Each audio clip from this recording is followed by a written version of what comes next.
Late at night, I was alone in my house. The air felt cold, and the only light came from a small lamp. As I settled into bed, a strange sound caught my attention. It was a soft, rhythmic tapping coming from the window. I got up to investigate, feeling a sense of unease. When I pulled back the curtains, I saw a face staring back at me. It was a pale, expressionless face with hollow eyes. Fear gripped me as I realized it wasn't a person, it was a mask. I stumbled back, heart racing, as the tapping continued. I mustered the courage to ask, "Who are you?"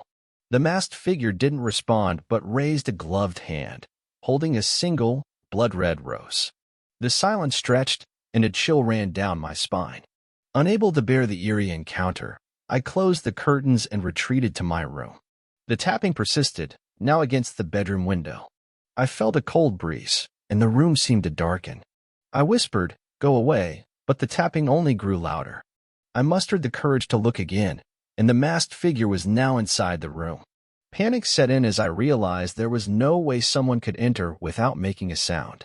The figure stood still, the red rose contrasting with the monochrome mask. I managed to break free from the fear and rushed to the door, slamming it shut and locking it. The tapping and the chilling presence faded away, leaving me alone in the silent house. Days passed, but the haunting memory of that night stayed with me. I tried to convince myself it was just a bizarre prank, but the sense of unease persisted. Sleep became elusive as I found myself replaying the eerie events over and over in my mind.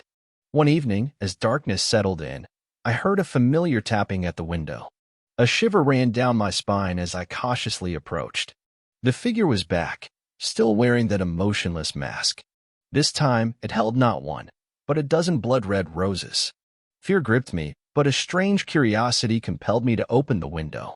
The figure handed me the bouquet of roses, its gloved hand extending from beneath the mask. No words were spoken, and the figure disappeared into the night. The roses, despite their unsettling origin, were strangely captivating. Their scent filled the room, an intoxicating mix of sweetness and something more ominous. Night after night, the masked figure returned, always with a new offering of roses. As the days went by, the roses multiplied, filling every corner of my home. The tapping became a haunting lullaby, and the masked visits became a surreal routine. The figure never spoke, and I never questioned its presence. It was as if an unspoken agreement existed between us. One fateful night, the figure entered my room without tapping. The air grew heavy, and an otherworldly aura surrounded us. With a slow, deliberate motion, the figure removed the mask. What I saw beneath sent a chill down my spine, a reflection of myself, wearing the same mask, hollow-eyed. The realization struck me like a thunderbolt.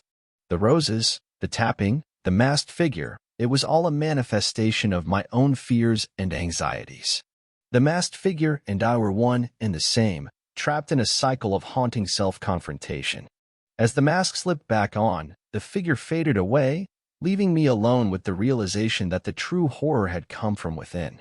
The roses withered, and the tapping ceased, but the echoes of that bone-chilling encounter lingered as a reminder that sometimes the most terrifying things are the reflections of our own inner demons.